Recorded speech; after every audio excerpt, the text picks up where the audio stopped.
The desert does not forget.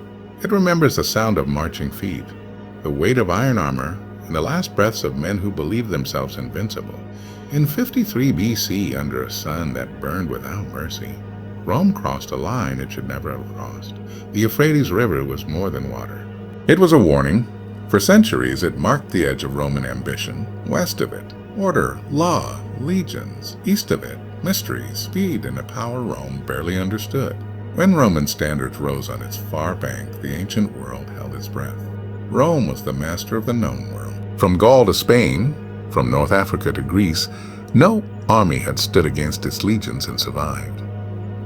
Rome conquered by discipline, by roads, by the unbreakable belief that history itself bent toward its will. But beyond the river waited Parthia, not a crude barbarian kingdom, but a rival empire, wealthy, proud, and deadly in its own way. Parthia ruled from the saddle. Its nobles were born on horseback. Its armies did not march. They flowed, striking where Rome was weakest and vanishing before retaliation could arrive. Where Rome relied on formation, Parthia relied on motion. Where Rome believed in force, Parthia believed in patience. Two worlds, two philosophies, one inevitable collision. At the center of this storm stood Marcus Crassus, Rome's richest man. Gold had bought him power, but not greatness. He watched as Julius Caesar conquered Gaul and Pompey, the great claimed military glory. Crassus wanted more than wealth. He wanted immortality. Parthia, he believed, would be his shortcut to legend. Rome's Senate hesitated. The Parthians had not attacked Rome. They had respected the border. But ambition speaks louder than caution. Crassus gathered 7 legions, confident that Roman steel would crush Eastern horsemen as it had crushed countless enemies before. He was wrong, and Parthia did not rush to meet him. It watched, it waited. Its king, Orodes II, understood Rome better than Crassus understood Parthia. Rather than face the legions head-on, Orodes sent a single man to stop them. Surena, a young noble, brilliant, calm, and terrifyingly intelligent. Surena did not command massive infantry. He commanded speed, deception, and fear. As the Roman army pushed deeper into Mesopotamia, the land itself turned against them. No cities to capture, no supplies to seize, just endless plains and a silent enemy. Then the Parthians appeared, not as a wall of soldiers, but as shadows on the horizon. Thousands of mounted archers encircled the Roman columns, drums echoing like a heartbeat of doom. Arrows darkened the sky. When the Romans advanced, the Parthians retreated. When the Romans stopped, the arrows fell again. The legions had never faced a war like this. Roman formations cried. Shields filled with arrows. Confidence bled into confusion. Crassus' son, Publius, young and brave, charged forward, straight into a Parthian trap. And as Roman blood soaked into the sand of Carrhae, the greatest army on earth realized something too late. This was not a battle for land. This was a battle for pride, and Rome was about to lose more than men. The drums did not stop.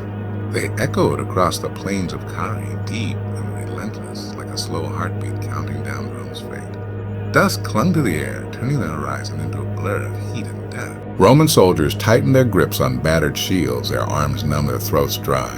Marcus Crassus stood at the center of his army, staring into the storm he had unleashed. "Hold formation!" a centurion shouted, his voice cracking.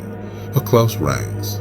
The legionaries obeyed, but discipline could not stop arrows that never seemed to end. Across the battlefield, Surena watched from horseback, calm as stone, his armor gleamed, his eyes never left the Roman lines. "Do not rush them," he said quietly to his officers. "Let them bleed." Parthian horse archers surged forward, loosing wave after wave of arrows, then wheeling away just as Roman pila flew harmlessly into empty air. When the Romans advanced, the Parthians vanished. When they paused, the sky turned black again. Crassus turned to his son, Publius, young, fearless, and desperate to prove himself. "Break them," Crassus said, forcing confidence into his voice. "Drive them off," Publius nodded. "I will bring you victory." With Gallic cavalry and elite cohorts, Publius charged. The Parthians retreated too easily. Dust swallowed the Romans as they pursued. Surena smiled. The trap snapped shut. Heavy Parthian cataphracts, armored from head to hoof, smashed into Publius' flanks. Horse archers encircled him completely. Arrows struck from every direction. Horses screamed, men fell. Publius fought on, wounded, surrounded, until escape was impossible. Knowing capture would disgrace Rome, Publius chose death. When Parthian riders approached Crassus' lines carrying his son's severed head on a spear, the Roman army broke. Not in body, but in spirit. Crassus stared in silence. Rome had never known this kind of terror. As night fell, the shattered legions retreated toward Carrhae. Roman officers whispered of escape. Others whispered of betrayal. Surena sent envoys under a banner of truce, offering negotiations. "Your army is finished," the Parthian envoy said calmly. "Come, let us talk." Crassus hesitated. His men demanded peace. His officers feared a trap. Pride wrestled with survival, and pride lost. At dawn, Crassus rode out to meet Surena. Words turned to shouting. Shouting turned to chaos. In the confusion, Roman and Parthian soldiers clashed. Crassus fell, whether killed, dragged, or struck down in panic. History would argue forever. What remained was undeniable. Rome's general was dead. 20,000 Romans lay slain. 10,000 more were marched east into captivity. And the unthinkable had happened. The eagle standards of Rome were taken alive. Surena held them high. "The gods have chosen," he declared. When news reached Rome, the city froze. Senators tore their robes. Mothers wept. Veterans stared at the ground in disbelief. Rome had been defeated not by numbers, not by luck, but by a rival who had outthought it. From that day forward, Parthia was no longer a distant empire. It was an enemy carved into Roman memory. And as Rome swore vengeance, Parthia celebrated victory, unaware that this triumph had sealed its fate. Because Rome never forgot humiliation, and it never forgave it. Rome did not answer defeat with silence. It answered with memory. For years after Carrhae, the name Crassus was spoken like a curse. Veterans traced scars and swore revenge. Senators looked east with narrowed eyes. The loss of Rome's eagle standards was not merely military. Rome believed the gods favored the disciplined. Carrhae suggested otherwise. But Rome did what it always did after disaster. It waited. When Julius Caesar was assassinated, the Republic fractured, and in the chaos arose new men driven by old grudges. Among them was Mark Antony, a general who believed that only conquest could wash away Rome's shame. In 36 BC, Antony marched east with one of the largest armies Rome had ever assembled. This time, Rome came prepared. Legions advanced cautiously. Supply lines were guarded. Allies were coerced and bribed. Antony swore that Parthia would kneel or burn. Yet Parthia had learned too. It refused decisive battle. Instead, it let hunger and distance do what swords could not. Winter came early. Food ran out. Parthian raids cut the Roman rear. Antony's campaign collapsed into retreat. Another disaster quieter than Carrhae, but just as devastating. Rome had tried vengeance. It had failed again. Then came Augustus. Where generals sought glory, Augustus sought control. He understood a truth others did not. Parthia could not be conquered without bleeding Rome dry. So he chose a different weapon, diplomacy. In 20 BC, without a single battle, Augustus achieved what armies could not. Through negotiation and pressure, Parthia returned Rome's lost standards. When the eagles re-entered Rome, crowds wept. Temples rang with celebration. Augustus declared victory. But it was a victory without conquest, and everyone knew it.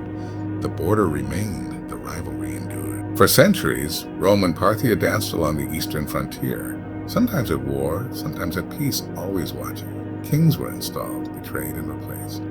Armenia became a battleground of influence. Treaties were signed with crossed fingers. Each empire tested the other, never striking hard enough to invite destruction. Eventually, Parthia fell, not to Rome, but to its own people.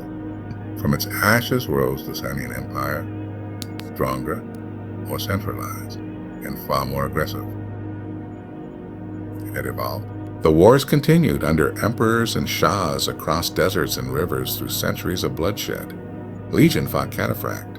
Siege met counter-siege. Neither side achieved final victory. And that was the true legacy of Carrhae. Rome learned that the world had limits. Parthia learned that victory invites obsession. Two superpowers equal in strength, trapped in a cycle neither could escape. In the end, Rome did not fall because of Parthia, but it was changed by it, forced to adapt, to negotiate, to accept that dominance was not destiny. Because some enemies are not meant to be destroyed, they are meant to endure. And as history turned, the question remained, was Rome stronger because it learned restraint or weaker because it met an enemy it could never conquer?